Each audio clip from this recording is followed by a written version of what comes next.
And I didn't even do this. Oh, there's those damage cap numbers. Yippee! Yippee! 2.1 billion. Oh, you should have. Huh? That's a number. One quadrillion, right? But that's not even the highest we hit, because we hit 80. Wait! Before you get into the video, I just wanted to mention I'm going to be streaming. The moment this goes live, I'll be streaming for 4 to 5 hours. I don't know how long, but, you know, it's going to be it's going to be there. Also, if you like this kind of video, make sure to leave a comment and like, because I need to know whether you like it or not. I need to know, otherwise I'll stop making these, and then they'll go away. And sub.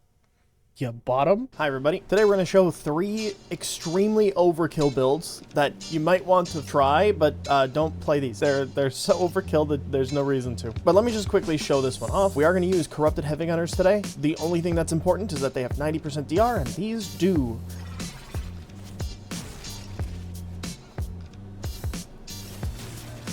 As you can see, that wasn't actually that much damage. It was about 5 million or so, but we have 0 combo. We're using melee crescendo. I'm gonna go stack that really quick. Okay, now we are fully stacked. If you saw before, we were doing about 10 million or so on 90% DR targets, so about 100 million. We're doing significantly more now. There. So, about 800 million. 700 million, getting a decent amount of damage there. So how are we getting this much damage? We are running Arcane Fury and Molt Augmented, again, all to taste, but you know, we're trying to do as much damage as possible, so getting some raw damage into Arcane Fury, really good. Corrosive Projection to give us that little bit more damage amp on armored targets, which is why we're doing so much here. We're running Naira's and Naira's Hatred, Naira's Anguish and Hatred for the 200% slam, or sorry, 300%, I forgot that they changed that, oh my god, slam damage. And then we're running 323% strength and 187% duration. I'm running triple strength shards, so we're getting even more strength, but Total Eclipse and Hall of Malevolence are very important here. To explain it, Total Eclipse affects your Hall of Mirrors clones and gives them the same damage bonus that you're getting. Even at minimum range, your Hall of Mirrors still gets effect from this Eclipse. When you're fully stacked on Hall of Mirrors, these are doing an extra 50%. They're currently already doing 64.6%, so when they're fully stacked without Molt Augmented, they're at 114.6% of my damage, and then they also get Eclipse. So the 2 clones that are doing damage, because there's 4 of them, but only 2 of them do damage at the same time, do 14% more damage than me. That one hit that you saw me do that was 800 million is actually times 3. I used to have another strength mod in here over Equilibrium, but I wanted to actually use the build sometimes just for funnies, so I put Equilibrium in here instead. Then for the Magistar, we are using this. This is just a melee crescendo. We're going for as much crit damage as possible here, which is why we're running Galvanized Steel and not Sacrificial Steel, because we're already running Wrathful Advance. Then we're running Organ Shatter for more crit damage. We're running Blood Rush. Then we're running Magistar, our Riven, which is just like a crit chance, crit damage, status duration, finisher damage Riven. It does not matter.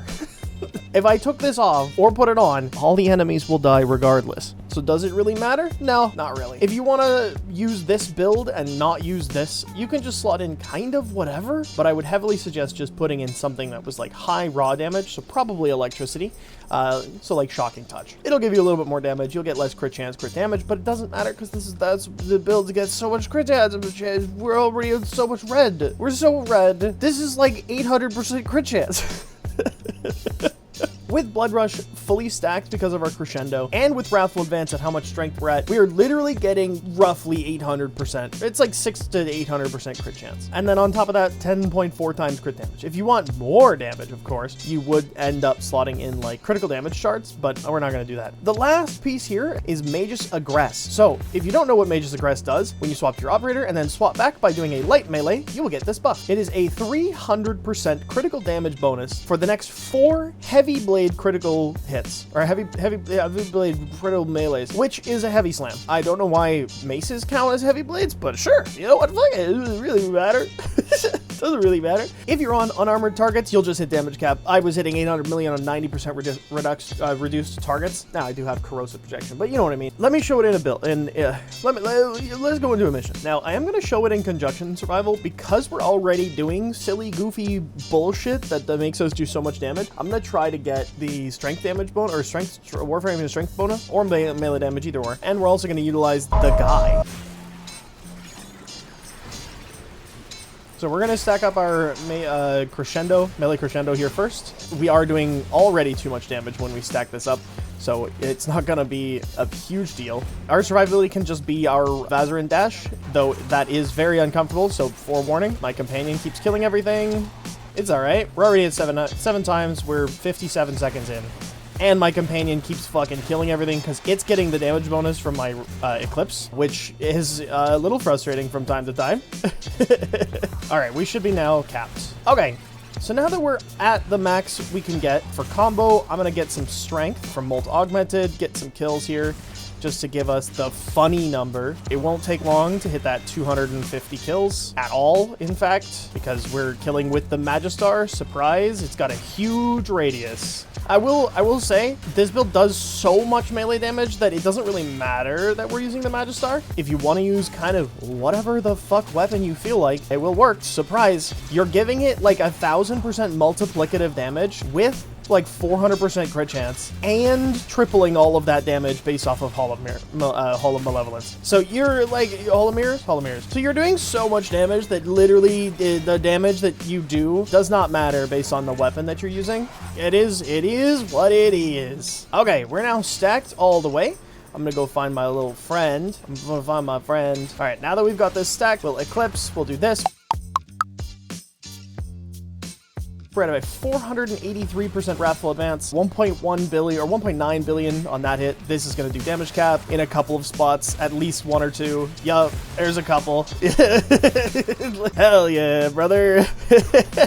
And I didn't even do this.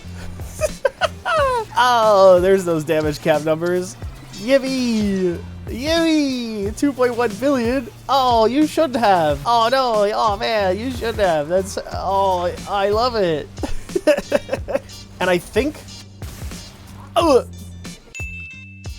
so yeah, one of my most overkill builds of all time. Pretty hands down. Kind of fun to play every now and then. Again, like I said, the Magistar is not required. Neither is the Riven. This is such overkill for a weapon that it's dumb. You don't even need like fucking half of this. Use like half the strength and run like any melee influence weapon and run like double shield regen and you'll fucking go all the way to level cap and it's gonna be the most comfortable bullshit of all time. Moving on. All right, this is Double Bubble Trouble Yareli. Say that 5 times fast. The essence of this build, again, is overkill. That is the point of it from a broad sense. We are literally kind of waiting for damage, or waiting for like damage amps to go out so that we can do too much damage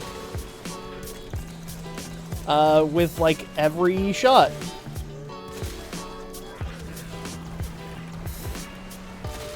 So what is happening here? Why are we doing so much? These are, again, fully armored enemies. So it's less than the Mirage build for sure. It's still killing them with violent overkill. This build is a lot simpler than it seems. However, the multipliers are really interesting to me. This is why I wanted to bring this up, or bring up this build specifically. In this build, we are running Brief Respite for our survivability. You can run whatever. We don't have survivability here in the build because Marilina exists. This is not a build I will go to level cap with. It's just kind of a funny build. Then we're running Arcane Arachne for the extra wall latch damage. You can run whatever. I would suggest if you're going to use a secondary, use like Arcane Precision. If you're using a primary, use Arcane Rage, like that kind of stuff. You just get like, you just use the thing that you want. Then Molt Augment for extra strength because the strength here is funny. Then we're running Blind Rage, Augur Secrets, Transient Fortitude, Umbral, Intensify for our strength, as well as Power Drift. If you want quality of life, go in Prime Sure-Footed or just a parkour mod. Archon Flow, we can use regular flow, but she actually applies cold, so sometimes, I guess, sometimes the triggers extra when it doesn't really matter. You can put regular, it doesn't matter. Then we're running Equilibrium for our energy, and then Prime Continuity. Now, here's the reason why this is funny. Sea Snares have a 452% damage vulnerability. This is written different than every other damage vulnerability in the entire game. It adds the base damage, so it's actually a 3.52 times damage bonus. Just keep that in mind, because it's not 452, it's 3.52, which is the same but different. This is different but the same. If you're doing like 100 damage, that's your 1, and then times 3.52, right? That's how it works. It's actually adding the... Anyways.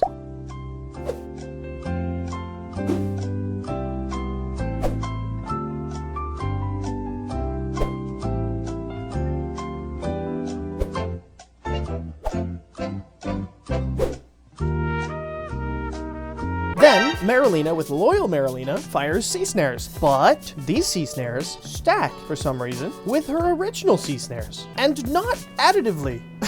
This is a multiplicative scalar. So you're getting 3.52 times 3.52 after your base. And then we're running Sentient Wrath for the extra 2.23 times damage vulnerability, which multiplies with the first two. And then you can put on Viral for the extra 3.25 times. So all in all, this is a 3.52 times 3.52 times 2.23 times 3.25 damage. I'll put the calculation on the screen. So with this build, without getting stacked up and augmented, we're doing 89 times damage. So, yes, this is how this build works and why it does so much damage. Because we were doing what, 300 million on those shots before?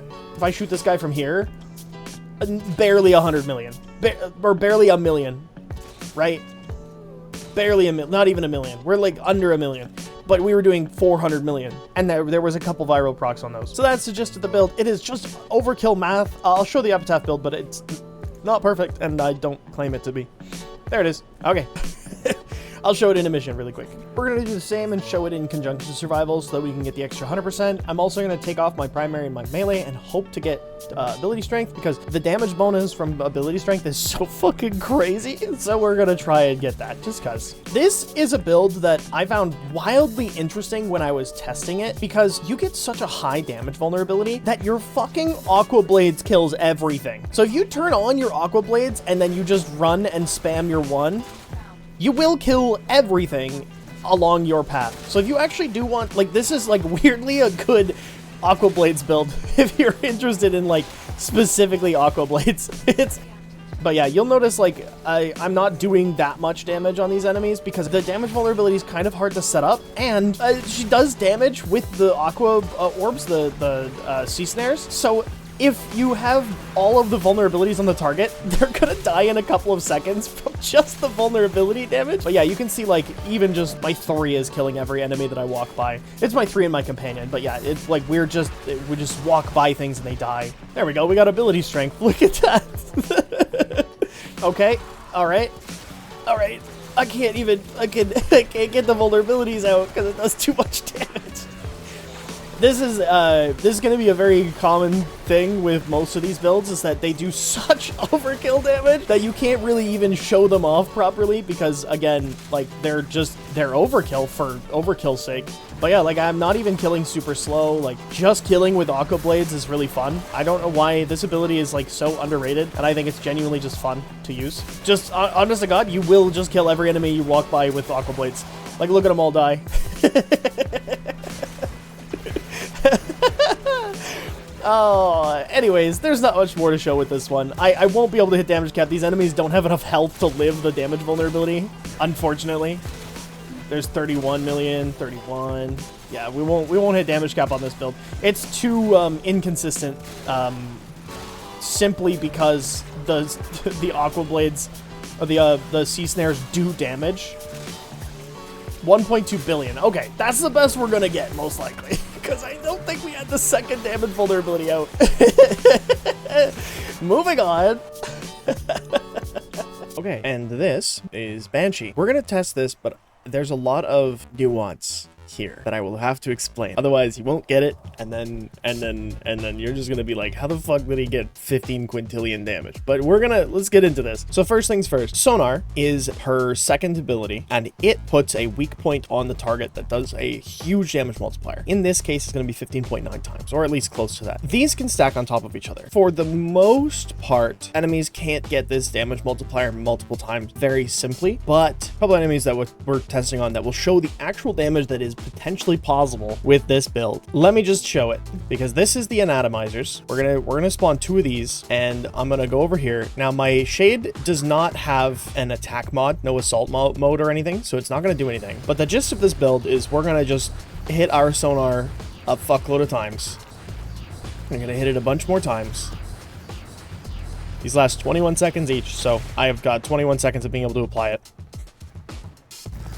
One more, this, alt fire the plinks, and there was no damage number. Well, how do we find the damage number? If you find this sheet in your ee.log folder, which I will show you how to get there really quick. We'll go to our file explorer, you'll go to your PC, go to local disk, users, find the user that you want to be in, go to app data, local, and then you can scroll all the way down and go to Warframe, and then it's this right here.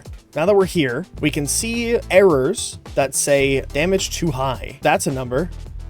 One quadrillion, right? But that's not even the highest we hit, because we hit 80. So that's what this build is capable of hitting. Like I said before, such wild overkill that you don't actually want to run this build almost ever. Now, this is a damage cap build. So we're running as high strength as we can really get without struggling super hard. Refresh put catalyzing shields and ages for our survivability. That's not enough, by the way, but that's what we got. Then we're running blind rage, transient fortitude, umbral intensify, and power drift for our strength, as well as augmented. And then we run equilibrium and prime flow for our energy sustain. This is not going to be enough for energy sustain, but you know what? Again, here we are. Then we've got like resonance, and we've got our range. So resonance is really nice for a usability purpose. If you're trying to get the highest number possible, resonance is not going to be helpful. This build here, I will show in a different video, because I'm going to try to hit some stupid numbers. So yeah, stay tuned. And then we're just using a Plinks. The Plinks is just this. It is a pistol acuity Plinks built specifically for doing one-shot damage for headshots. But if I'm completely honest, the weapon that we use does not matter because you can kill it with the Mark 1 Bratton. Here we go. You guys want to see the Mark 1 Bratton do damage cap and likely like 20 billion damage?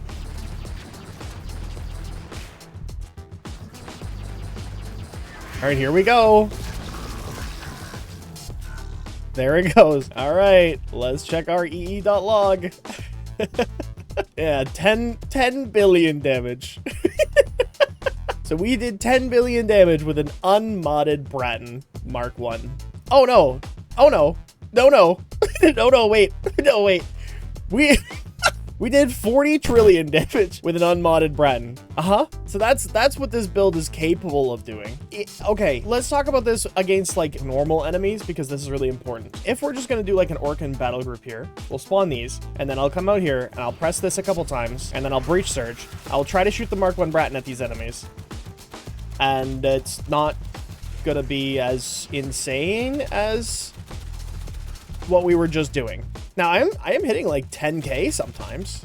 It like, you can do decent damage with it, but you actually need a decent enough gun to kill with it because the damage multipliers don't get that high in the general. But yeah, that's just the type of enemies we fight. So I'm going to show this in a mission really quick, just so you can understand why you shouldn't run this build. But I'm going to bring my Torrid just because she doesn't really have a lot of AoE, and I like the Torrid a little bit. Okay, so for our survivability here, we are just going to be pressing sonar again and again and again, just to like trigger the damage bonus, and also for our shield gating.